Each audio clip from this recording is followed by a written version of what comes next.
Hey, this is Josh Estes. Hey, this is Dylan Palmero. This is Cedric Rosipis Fizel. And you're listening to Shutter 16. Yeah, boy. First of all, I want to thank you for taking the time to talk with us today. We always like to talk to new artists and upcoming artists and get all the details on what they've got going on. So if we could, why don't we start with just a little band history and kind of give us a brief rundown of how the group first got together.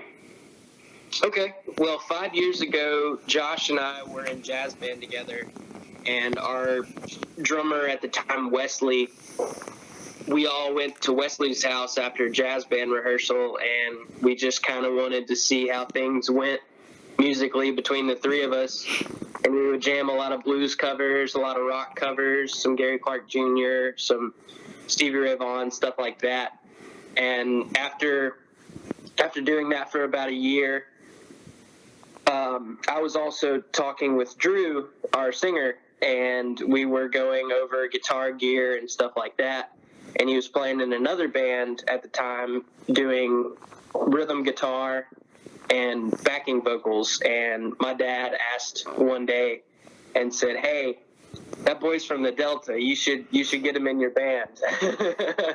So that pretty much sparked the blues rendition of Magnolia Bayou, and then later on we kind of got into more rock and roll stuff. So that's pretty much it. Okay. Now, the album just released, Strange Place, so tell us a little bit about how the songwriting process works within the band and how this album kind of came together. Well, typically, Drew has an idea in his head or in his notes that we are trying to convey. Sometimes I'll have a riff, sometimes Josh will have a riff or a lyric, or there's tons of different ways that we get together and jam. We pretty much just rehearse, and sometimes we play something that sparks something else, and we just elaborate on it, and eventually it turns into a song. Sometimes we'll keep it, sometimes we'll put it in the vault and save it a couple of years. That's a lot of what we did this record. There was some stuff that was brand new that Drew wrote, and there was some stuff that we had for 2 years that we were just kind of saving up for. Okay, fair enough. Now, what about the latest single, Sweet Magnolia? That's different because that's the only real, I'm going to call it the ballad of the record. And Sure. it's it also has a few guest artists on it. So tell us a little bit about that song and how the artists kind of came to play on it. Sure. Well, our latest single actually is Preachin', but we can talk about both. Okay, sure. But so Preachin' is actually an old 1930s cover of a Sunhouse tune called Preachin' Blues, and it's just such a down home blues song.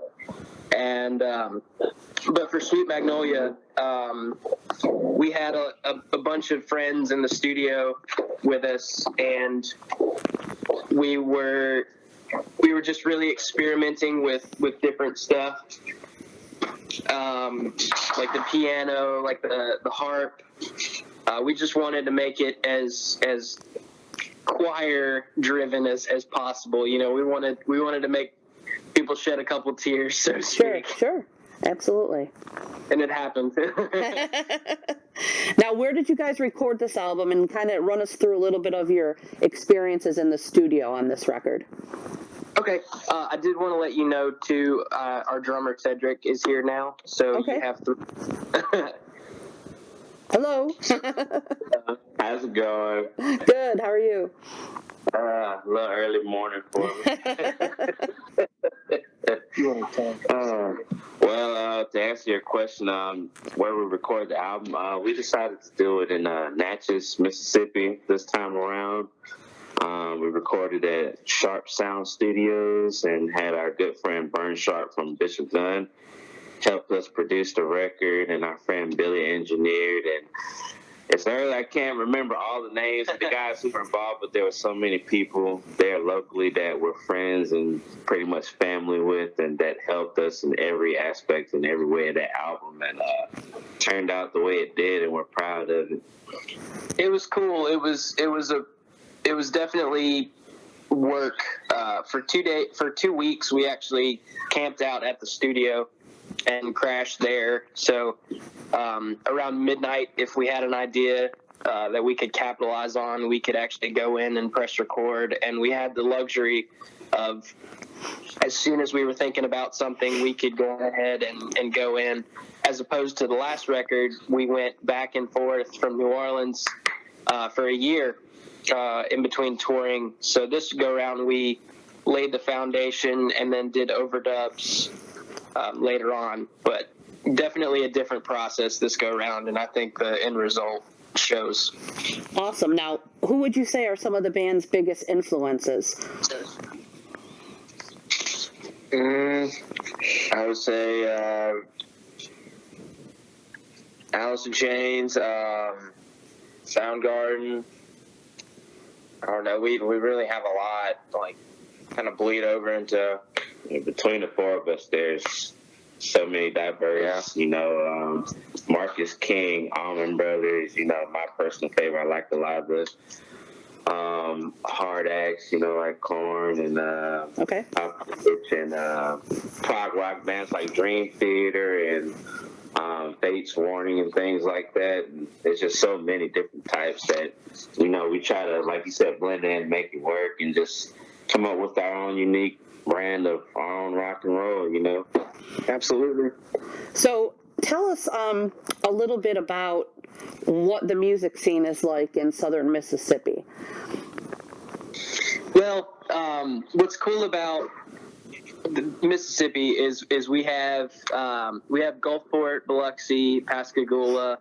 I skipped Ocean Springs, but there's 4 to 5 key cities that you just drive down the beach and you can hit them all. Okay. And there's some really cool stuff, some really cool venues and stuff like that.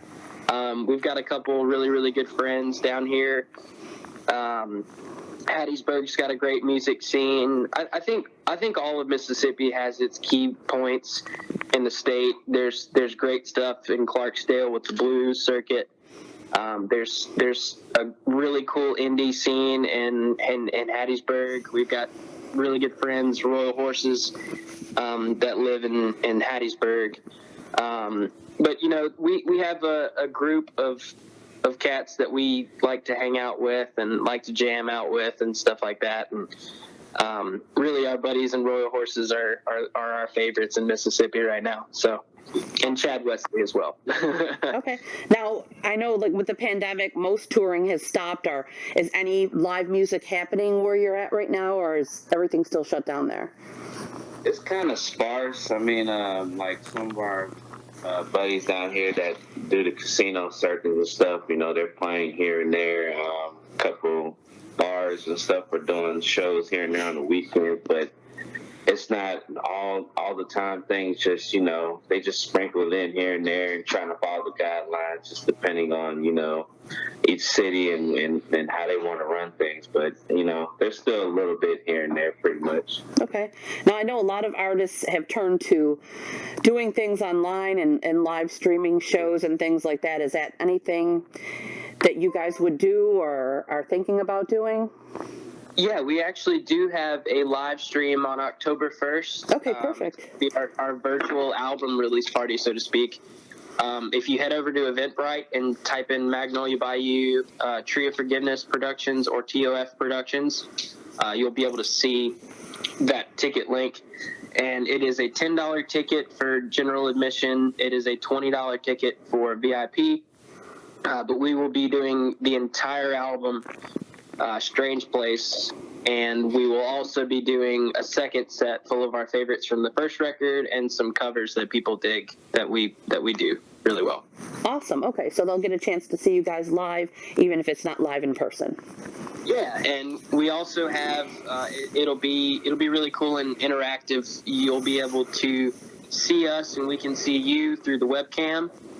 you can turn your mic on and hang out and talk and hoop and holler in between songs and stuff like that. And if you're dancing around, the moderator can pan to you and show us what you got, you know? Absolutely. Now, when I heard the record for the first time, first of all, I'm going to say I was blown away. Thank you so much. I love this record. So, Thank you. there's nothing on it that the whole thing from start to finish. And it's obviously, and this is true with any artist, you know, your roots run deep, you know, it's involved in your life, your background, and everything in your music that you do. So the question is, how do you feel, you know, obviously it's in the lyrics, the song title, you're from Mississippi. It's a Southern thing, it's blues, it's Southern rock. But how do you feel like being from Southern Mississippi, how has it shaped you guys as musicians? What's so cool about Mississippi is all of America's music derives from Mississippi. You have guys like Howlin' Wolf, Muddy Waters, Sonny Boy Williamson, Son House. There's countless guys that B.B. King, who all grew up in Mississippi and kind of made a name for Mississippi way back when, and since then it's kind of fallen off, and we aren't known for our music anymore, not like we were. But I think all of our influences mainly come from Mississippi and the Muscle Shoals area, New Orleans, stuff like that. So I think overall, this sound and this album is just straight up Mississippi rock and roll. It encompasses all the blues, all the rock, and all the funk that surrounds Mississippi. So I think we kind of tapped into that, and I think we did a really good job of it. You did, and you said that Mississippi's not really known for the music anymore, but that could change with this record, guys. That could. Thank you so much. Now, what is the one thing that you would want people to know about your music? Somebody who's never heard of you guys, never heard the music, sell them. Tell them one thing that you want them to know. Well, you aren't gonna get rock and roll like Mississippi rock and roll, and not this way. It's I don't think this has been done before, not this way. I think a lot of people are reminded of guys like Aerosmith and the Rolling Stones when you hear our music, but you know, a lot of people can't put their finger quite on it, which I think is a blessing, you know. Yeah, I think that's about it. You know, all the music that we dig is from, you know, the 60s and 70s and into the grunge era of the 90s. So we kind of take a scoop here, a scoop there, and just put it in. It's like a rock and roll gumbo. That's perfect. That's perfect right there. That should be your phrase if somebody asks you, because that's a perfect description. I love it. Rock and roll gumbo. Mississippi rock and roll gumbo. Thank you so much, guys. It was a pleasure. Everything on the album is great, and I hope that it just blows up for you guys big time. Thank you so much. Thank you for taking the time. Oh, absolutely. Hey, this is Josh Estes. Hey, this is Dylan Palmero. This is Cedric Rosipis Fizel. And you're listening to Shutter 16. Yeah, boy.